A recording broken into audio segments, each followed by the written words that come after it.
Good afternoon, good morning. I'm happy that you are finding time also to view or watch this video. We are continuing with part 2 of food labeling. In particular, now we are addressing ourselves to nutrition labeling and the important information that is provided for you, consumer, to make informed, healthy decision in regard to the product you are just about to buy. In nutrition labeling, there are a number of nutrients that products must declare. These include the energy content, the carbohydrate content, the protein content, the fat content, and more specific now, the saturated fat, the total sugar, sodium, vitamins, and minerals. We are all aware of the contributory factors or contributory needs for carbohydrates, protein, and fat. I would focus on emerging information or new information in relation to sodium, saturated fat, and total sugars, and why we need to have this nutrient declared on the label, and why you as a consumer, you need to understand that information provided for you. I'll start with the salt. Salt has been known to cause hypertension. It is directly linked to the cause of hypertension. You take high concentration of salt, you are likely going to be hypertensive. For the total sugar, they have been directly linked to overweight and obesity. Take high levels of this, then again you are predisposing yourself to those conditions. We're also looking at saturated fat. They have also been linked to a contributing factor to hypertension and other lifestyle conditions. And that is why the levels that are provided on these labels should guide you to make informed decision as to how much you should consume in a product on that product, or which products you should go for.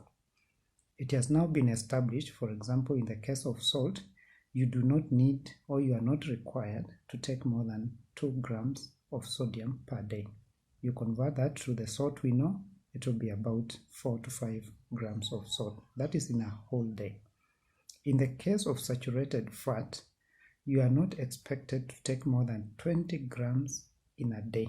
If you take more than that, if a product has high saturated fat content and you're taking that product, then you are exposing yourself to hypertension and to other cardiovascular related conditions. For the salt, you take more than that, you are just predisposing yourself to hypertension. For the total sugars, we are saying you should not take more than 10% of the energy coming from total sugar. In a day, you are required as an adult to take not more than 2,000 kilocalories in a day. 10% of that will be 200 calories. You convert it to grams, it will be about 50 grams. Now, this information has now been established. What we need now is for you to understand that information on a label and try to differentiate between one product and another.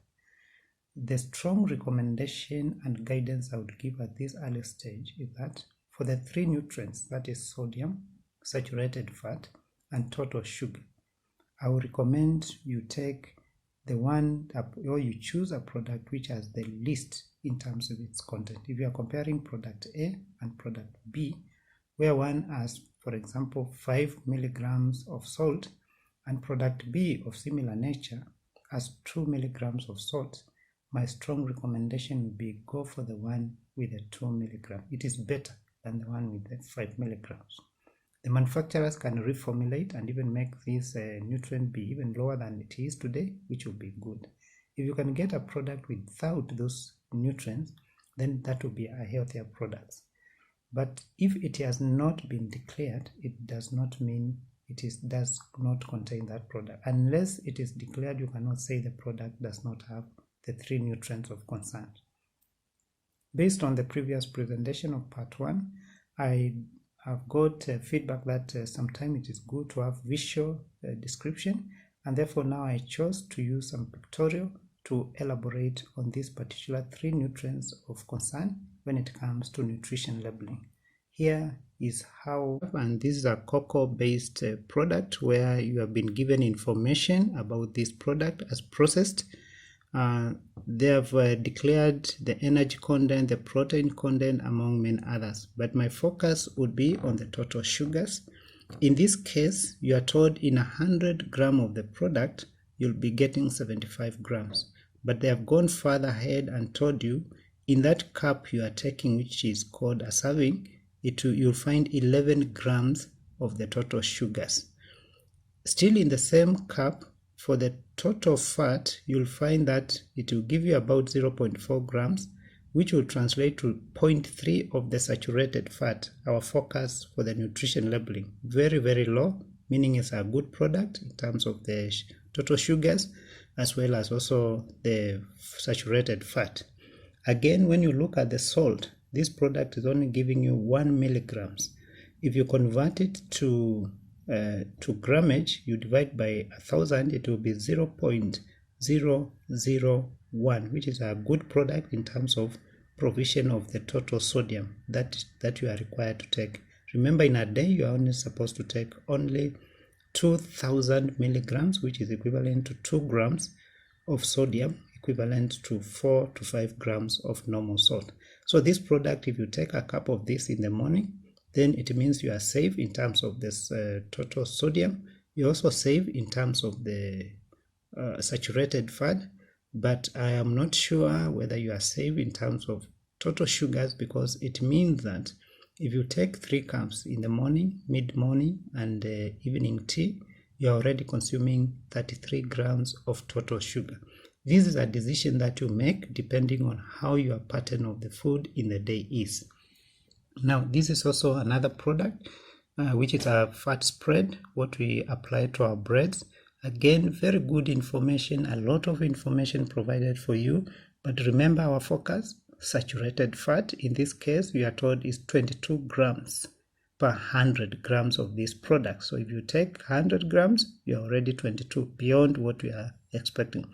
But to find the product, you may be using less than that, depending on who is using. Look at the total sodium is 630 milligrams. You divide that by 1,000, you find is 0.63.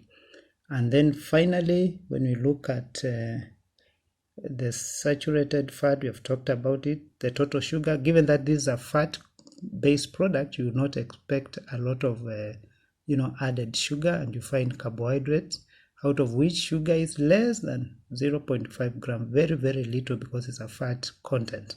Now, these are products that most likely you'll be using together with the drink, because it's a fat spread. You may end up using a bread which you have spread this product and taking a cup of this. Let's look at the bread as well. You find that for the bread, this is a white bread, a typical white bread for one of the products we have in the market. The salt content here is 8.4 milligrams. You translate it to grammage, you find it is about 0.008 milligram, quite low, also very good product.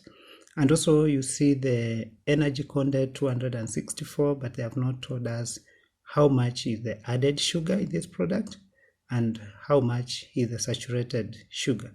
So we are not very sure how much is being provided by those when you are taking this particular product. Similarly, for the brown bread, same brand probably, you find the sodium content is 12.9, which is equivalent to 0.012, which is slightly higher than the white bread, but again also within acceptable limit of very low. This is how we should decode this information, in particular to what we are consuming. If you are hypertensive, as I said, you need to very much go for products with very low sodium content, very low total sugars, very low saturated fat. You'll be living a healthy life, and you'll find that your blood control will be better. If you want to avoid weight and overweight, obesity, and those kind of things, again, go for the energy content. Check out on the energy content and check out on the total sugar, how much of the total sugar is being contributed in that product. And with that, ladies and gentlemen, I'll bring to the end the presentation on the nutrition labeling, and I'll be looking forward to focus on other elements and other areas of nutrition labeling. Thank you, and have a nice weekend.